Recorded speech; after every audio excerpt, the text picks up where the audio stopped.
Новые программы льготного автокредитования.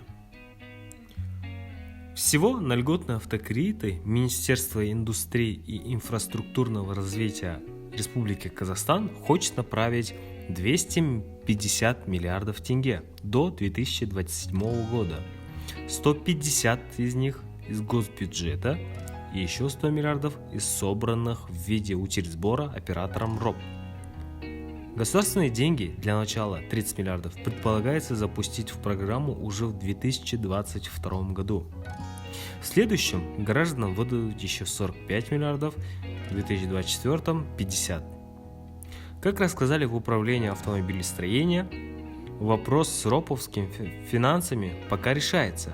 Если правительство поддержит идею распространиться деньгами от утильсбора именно таким образом, то те самые 100 миллиардов тенге пустят на кредиты для уязвимых слоев населения без первоначального взноса, но под 4% гражданам станут выдавать только 10 миллионов тенге.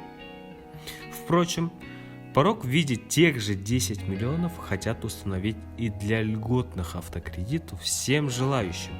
Кто думает приобрести машину подороже, разницу придется доплачивать из своего кармана. При этом банки сами станут решать, требовать или нет от клиентов первоначальный взнос. В МИР также поделились информацией об очереди. Сегодня за льготными автокредитами стоит более 15 тысяч казахстанцев. Список автомобилей, которые можно будет купить по новой программе льготного автокредитования с лимитом до 10 миллионов тенге, можете увидеть на экране.